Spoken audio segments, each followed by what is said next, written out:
Akkam jirtan viidiyoon irraa kuni dhiirotaaf obboleeyso nagaa barbaadda taanaan dubartii amaloota akkanaa qabduu fi dubartii gosa kanaa yoomumaa gonkumaa walumaa galatti bultiif siin taatu hin fuudhin irraa fagaadhu. Dubartiin tun dubartii gosa akkamiitii, dubartii amala akkamii qabdu kan jedhu tokko tokko wajjiin laalla hanga xumura sagantaa kanatti akkana wajjiin turtan ammumarraa kabajaan siin gaafadha.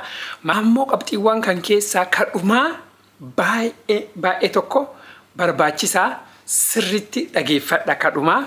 Dhiironni dubartoota kana yoomillee gonkumallee fuudhuun qabdan. Dubartii ani baradhee jiraa barumsa xumuree jiraa jettee yaaddu.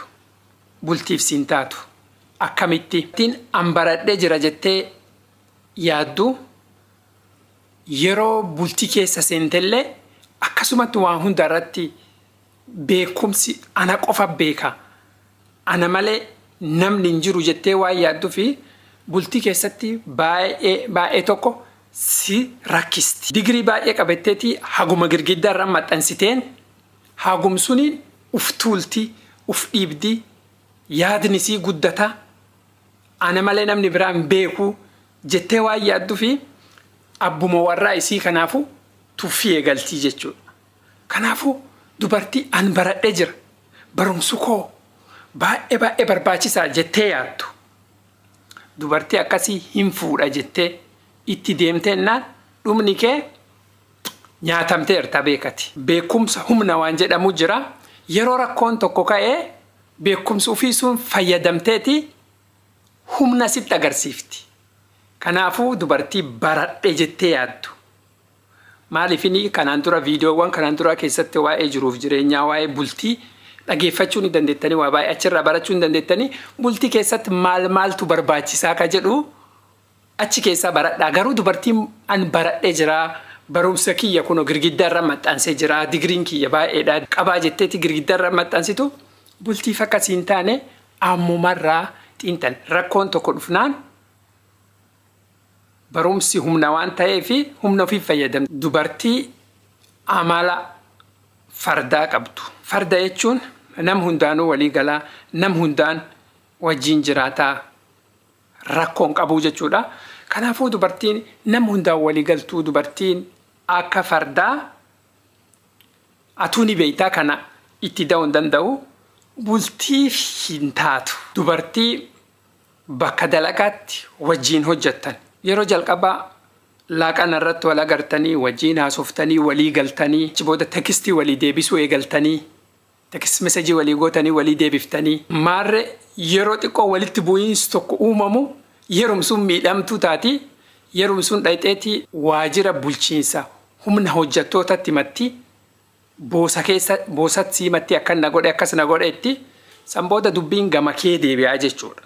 Achi booda rakkoo ka'uun si ta'a. Waliigaltee dhabuun jechi dogongoraa tokko dalagaa keetiif sillee fudhatee taraan. Kanaafuu dubartiin bakka dalagaatti waliin jaalalee galtan suuta walii galtanii wal barattan dhuma irratti dalagaa kee kan sunillee akkasi dhabsiisuu dandeettu yaaduu qabdaa. Kanaafuu fagootti irraa fagaadhu. Dubartii ani ni bareeda ani jiimii hojjedha ani ispoortii hojjedha qaamni kiyya gangaa jettee yeroo baay'ee qaama sii irratti xiyyeeffattu. Bultiif siin taatu irraa fagaadhu.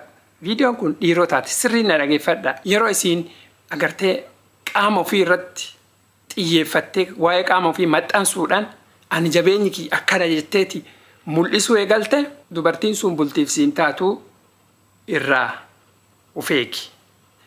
Ispoortii fayyaaf hojjechuun ni jira.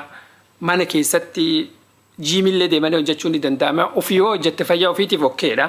Garuu nama sooshaal miidiyaa irratti postu godhu. Waa'een sooshaal miidiyaa yoo ka'e sooshaal miidiyaa qaama ofii qofa postu godhu osoo hin taane laayivii seentee dhiira biraa wajjiin haasoftu.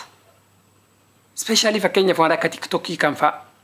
Laayivii seentee dhiira biraa wajjiin laayivii yeroo haasoftu uf maxxansuu bira dabartee dhiira biraa gammachiisuuf jettee haasoftu dubartiin akkasiisu bultiif siin taatu. keessumattuu ka laayivii kun wama rakkoon qabu amma jalqabuu jirra rakkoon qabu jechuu dandeetti garuu yeroo bultii keesseen tan wanni suni akkuma markaba bishaan irra gahetti markaba bishaan irra gahe kan yeroo tokko yoo dambaliin ka'e fudhatee liqimsee taraan kanaafu akkasitti wanni tokko dhufnaan karaa irra goruuf baay'ee salphaa ammoo akkuma online live nama wajjin haasoftu suni karaa duubatiin leeni messengerii yookaan ammoo bilbilaanii nama wajjin haasawuu carraan jiru baay'ee bal'aadha. Dubartii akkasii argatee hin lakkisu waan ta'eef kanaafuu dubartiin social media irratti ufu maxxansitu bareedumuu fi maxxansitu live seentee haasoftu baay'ee bultii siin taatu irraa fagaadhu. Dubartii bareedumuu fi bareeduma qaama isii online maxxansitu wajjin bultii ijaarrattee keessumattuu ka live seentullee wajjin bultii ijaarrattee mana keessa jiraachuu biraa kophaa jiraachuu sii wayya. Kanaafuu kanas qalbii keessa keewwadha dhiironni. Dubartii yeroo hunda mataa gad qabattee na dhukkubettee ciiftu. Kaayoo as birgeette dhukkubsattu kaammoo namni isiitti dhiyaatan firii ta'ee isii wajjin haasa'u yookaan ammoo yeroo si bir dhuftu amala biraa agarsiifatti yeroo bakka biraa deemtu akka gaarii nama wajjin galti. Irraa fagaadhu bultiif siin taatu obboleessa. Dubartii siin ajajamne yeroo jaalalaa fageenyumarra wajjin jiraattan yoo isiin kawaanat jettuun hin fudhanne taate waan ufii feete dursa kasi gaafattu taate taanan keessumattuu ajaja amala diduu qabaatti taanan obboleessa dubartii sun irraa achumatti fagaadhu. Dubartiin suni jiruu keessallee seennan akkasuma sirratti haala mijeeffachaa haala wajjin haala qilleensa wajjin deemte jechuudha. Kanaafuu dubartii akkasiis yaada keessa galchi irraa ammuma irraa fagaadhu. Dubartii amala adurree fantuutaa si wajjin taphattu. Dubartii amala adurree fi saree si wajjin taphattu. Yeroo si bira geettee seera si baay'ifti. Yeroo jaalallee isii nama biraa wajjin uf bira qabdee si ilaallachuu jirte jechuudha. Yeroo nama biraa bira geette ammoo pilaana isii hunda sagantaa isii hunda sirreessitee waan gootu hunda namsu wajjin gooti. Yeroo si bira geettu ammoo sagantaa si baafatti. Waan akkanaa gootee waan akkasii gootee. Kanaafuu dubartii akkasii amala akkasii qabdus irraa of eegi obboleessoo. Dubartii single maazarii taate yookaan ammoo dubartii dhaltee ijoollee qabaattee jaarsa duraa wajjin waliiktee kophaa jiraattu. Keessumattuu dubartii jaarsa duraa wajjin waliiktee ijoollee argattee kophaa jiraattu. Daa'ima tokkollee man ta'an. Dubartiin akkasii suni si fuutee si wajjin jiraachuuf carraan isiin gammachuun si wajjin jiraachuuf qabdu baay'ee dhipha obboleessoo. Maaliif? Mana suni duraan manni sun kan nama biraati. Daa'imni sun kan nama biraati. Isiin kan nama biraati. Yeroo hundaa ati mana sun keessatti lammaffaa taata. Keessumattuu ijoollee faa qabaannaan dubartiin sun siin baaftu irraa fagaadhu. Yeroo hunda ati mana sun keessatti nama lammaffaa. Nama si dura godhee jira. Kanaafuu dubartiin fuutee daa'ima qabdu siif hin taatu irraa fagaadhu. Dubartii single mother jedhanii irraa fagaadhu. Fuudhee isii wajjin gammachuun jiraadha.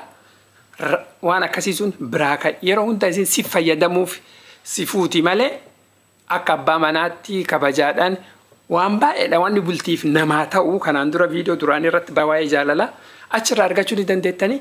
Kanaafuu dubartii dhaltee keessumattuu dhaltee daa'ima qabdu. Fuudhee gammachuu wajjin jiraadha. Yaada akkasiif biraa haqi. Dubartii akkana jettu irraa fagaadhu. Dubartii yeroo baay'ee abbaan kiyyayyuu bara akkas naan hin jenne. Abbaan kiyyayyuu akkas naan goone. Akkana kunuunsanii na guddisanii jettee kanaan dhaadattu obboleessoo bultiif siin taatu irraa fagaadhu. Mana keessatti itti dubbachuu hin dandeettu. Abbaan kiyya akkas naan hin jenne maatiin kiyya akkas naan hin jenne siin jetti waliigalteen keessan achumarratti dhaabataa jechuudha. Gammachuun keessan yeroo hunda abbaan kiyyayyuu maatiin kiyyayyuu akkas naan gooneen goolabama. Dubbiin keessan dhumarratti kanaan goolabama beeki. Kanaafuu obboleessoo dubartii akkasii irraa fagomatti dubartiin ati irraa fagaachuu qabdu ka biraa. Dubartoota mirga dubartootaatiif falmina jedhan. Irra baay'een isaanii mirga dubartoota sirriidha. Duraan dubartoonni cunqurfamaa turanii dhiiran. Fakkeenyaaf Ameerikaa keessatti filachuu fi filatamuu hin danda'anii ture. Mirga baay'ee dhiibamaa fi ture. Mirga kana amma dubartoonni baay'een maal godhan? Nu waan dhiirri dalage hunda dalaguu ni dandeenya warra jedhu dhufe. Keessumattuu Itoophiyaa keessatti illee amma akka faashinaatti ka'ee jira jechuudha. Kun maatii baay'ee diigaa jira. maatii baay'ee keessumattuu nama bultii yeroo as dhiyoo kan ijaarrate baay'een isaanii addaan fofonqolchaa kan jiru kana mirga dubartootaa. Wanni dubartiin godhu ka dhiirri godhuu hin dandeenye, wanni dhiirri godhu ka dubartiin godhuu hin dandeenye baay'ee jira. Wal danda'anii jiruu keessatti wal danda'anii jiraatan malee nu waan dhiirri goon hunda godhuu hin dandeenye warra jedhutti dubartii jettee yaaddu dhufte. Mirga dubartootaatii fi waa'ee dubartii kanaan wal qabate. Kanaafuu kun dubartiin akka dhiiraa ta'uu ni dandeetti. Waan dhiirri godhu hunda dubartiin ni gooti. Nu dhiira nu keessumattuu biyya Faranjii kan keessa dhiira nu barbaachisu dubartii jettu dhufe. Kun faashina waan taateef namoonni keenya baay'een kana beektanii dubartoota amala akkanaa qabanii fi gosa akkanaa qaban irraa akka fagaattan ammarra dhiirota keenyaaf dhaama. Maarree hordoftoota koo viidiyoon har'aa asuma irratti hin xumurre haga viidiyoo biraatiin wal agarrutti subscribe like gochuun dagatina yeroo gaarii.